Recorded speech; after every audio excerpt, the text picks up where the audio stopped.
শক্তিশালী ধারা ইতিমধ্যে কিন্তু তৈরি হয়েছে। আমরা দেখছি, আমরা চারপাশে যদি তাকাই, এবং আমি যখন তথ্যমন্ত্রীর সচিব হিসেবে আসলাম তখন আমি যখন জানতে পারি নারী চলচ্চিত্রকার চারদিকে আমাকে বিভিন্ন রকমভাবে নক করছে, আমি তখন নিজেকে খুবই সৌভাগ্যবান মনে করলাম, সৌভাগ্যবতী মনে করলাম যে তারা এগিয়ে আসছে। এইবার দেশ একটা পরিবর্তন হবে। সম্মানিত উপস্থিতি, চলচ্চিত্র সমাজকে শুধু প্রতিফলিত করে না, বরং এটি নির্মাণ করে, মানুষকে ভাবতে শেখায়। যখন চলচ্চিত্র নারীকে আত্মবিশ্বাসী এবং সিদ্ধান্ত গ্রহণকারী এবং স্বতন্ত্র চরিত্রে উপস্থাপন করা হয়, তখন তার দর্শকের মনোজগতে এক ইতিবাচক ভূমিকা ফেলে এবং পরিবার থেকে কর্মক্ষেত্র পর্যন্ত নারীর প্রতি সম্মান বৃদ্ধি পায়। নারীর দৃষ্টিকোণে চলচ্চিত্র নতুনভাবে আলোকিত করে, কারণ নারীর জীবনের গল্পে থাকে সংগ্রাম, আনন্দ, প্রতিবাদ, ভালোবাসা এবং গভীর মানবিক বিষয়। নারী নির্মাতারা এই জগৎকে ভিন্ন চোখে দেখেন, যা চলচ্চিত্রকে বৈচিত্র্যময় করে তোলে, বাজারকে সম্প্রসারিত করে এবং শিল্পকে মানব জগতে উন্নত করে। প্রযুক্তির অগ্রগতি নারীর এই সম্ভাবনাকে আরও ত্বরান্বিত করেছে।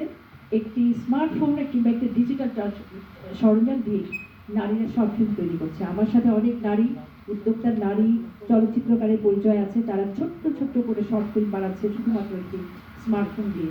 আমার মনে হয় আমরা যারা একটু নান্দনিক, একটু শিল্পের সাথে আমাদের সম্পর্ক রয়েছে, তারা কিন্তু শুরু করতে পারি। আগামী দিনে বাংলাদেশের চলচ্চিত্রে যে পরিবর্তন আসবে তার নেতৃত্ব দেবে নারীরা। আমি বিশ্বাস করি নারীরা নেতৃত্ব দিবে, নারী নির্মাতা, নারী প্রযোজক, টেকনিশিয়ান, অভিনেত্রী, সমালোচক এবং কিউরেটর সবাই থাকবে নারী, এবং এক বৈচিত্র্যময় অন্তর্ভুক্তিমূলক ফিল্ম ইন্ডাস্ট্রি গড়ে তুলবে। এটা আমি বিশ্বাস করি, যা জাতীয় অর্থনীতিকেও সমৃদ্ধ করবে। ভবিষ্যতে এই রূপান্তরকে ত্বরান্বিত করতে সরকার ইতিমধ্যেই নানা উদ্যোগ নিয়েছে, এবং নারী নির্মাতাদের জন্য বিশেষ ল্যাব, ফিল্ম স্কুলে নারীর আসন বৃদ্ধি, বিশ্বমানের চলচ্চিত্র শিক্ষা, এগুলো স্থাপন করা একটা সময়ের দাবি, এবং সরকার ধীরে ধীরে এগুলো করবে। চলচ্চিত্র শিল্পকে অবশ্যই শক্তিশালী করবে, এবং আমার বিশ্বাস একই সাথে আমরা যখন নারীদেরকে একটা সুযোগ তৈরি করে দিতে পারবো, যখন আমাদের দেশের নারীরা অর্ধেকের বেশি রিপ্রেজেন্ট করছে, এবং আমরা যখন নারীদেরকে সুযোগগুলো তৈরি করে দিতে পারবো, তখন এই সুযোগগুলো হাতে নিয়ে নারীরা কিন্তু অনেক দূরে এগিয়ে যাবে। সংবেদনশীলতায়, রুচিশীলতায় নারী অনন্য, এবং আমার মনে হয় তারা কিন্তু একটা উচ্চ মার্গে পৌঁছে যেতে পারবে। প্রিয় সুধী, আজকের এই সেমিনার শুধুমাত্র মত বিনিময় পর্ব নয়, এটি একটি নতুন আন্দোলনের সূচনা, একটি মানবিক ও অন্তর্ভুক্তিমূলক চলচ্চিত্র শিল্প গড়ার শপথ।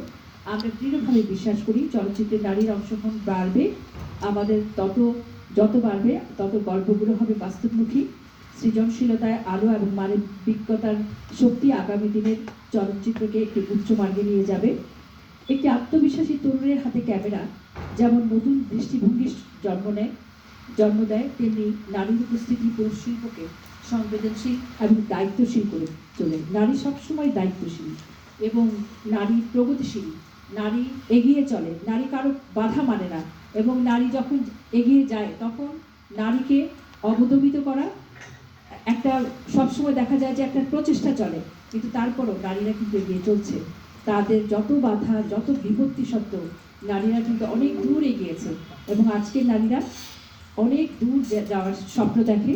এই স্বপ্নকে সাথী করে আসুন আমরা সবাই মিলে একটি ইনক্লুসিভ অর্থাৎ অন্তর্ভুক্তিমূলক চলচ্চিত্র শিল্প গড়ে তুলি, যেখানে নারী ও পুরুষ সমানভাবে কাজ করতে পারে, সৃজনশীলতা থাকে মুক্ত, নিরাপত্তা থাকে নিশ্চিত, এবং প্রতিভা বিকাশের জন্য থাকে উন্মুক্ত। আমরা জানি নারীর পথে অনেক কাটা থাকে, অর্থাৎ নারীকে বিভিন্নভাবে অবদমিত করে রাখা হয়। আমরা চলুন সকলে নারীর সাথে একই সাথে বলি, আয় আয় আমাদের অঙ্গনে, অতিথি বালক তরুদল, মানবের স্নেহ সঙ্গনে চল, চল আমাদের ঘরে চল, আয় আমাদের সাথে চল। ধন্যবাদ। জনপ্রিয় হাততালি হবে আজকে আমাদের প্রধান অতিথি ডক্টর